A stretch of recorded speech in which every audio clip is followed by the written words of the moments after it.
Hi, this is my project for environmental geology. I am focusing on the permafrost.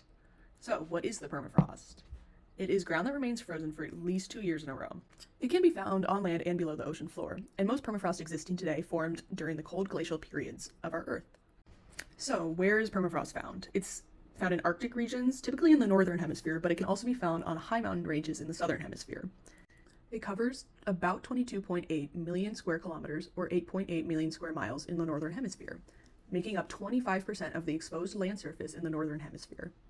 So, permafrost can be distributed a few different ways. First, there's discontinuous, which are regions where permafrost is present in some areas but not others. Here, 50 to 90% of the surface has permafrost under it. Of the discontinuous distribution, there's sporadic, which is where 10 to 15% of the surface has permafrost under it, and isolated, where 0 to 10% of the surface has permafrost under it. This is commonly found in Siberia, which is northern Eurasia. There's also areas of continuous distribution, which is where 90 to 100% of the surface has permafrost under it. Here you'll find uninterrupted sheets of frozen material. So, what does the vertical structure of permafrost look like?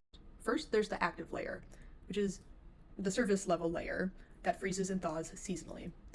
You can also find talic, which is unfrozen ground that occurs in the permafrost due to an anomaly in thermal, hydraulic, or hydrochemical conditions. They can be areas of unfrozen ground within the permafrost, but they're also commonly found under lakes or other bodies of water. Wedge ice is also a prominent feature of the vertical structure of permafrost. Wedge ice forms when the permafrost cracks during cold winter days and snowmelt or runoff water seep into the empty space, freezing, then creating a red wedge-shaped spear of ice that extends vertically down into the permafrost. In warm temperatures, the tops of wedge ice will melt, which removes underlying support of the ground surface, or the active layer, forming a lake, as we can see in this diagram right here. These bodies of water are known as thermokarst lakes.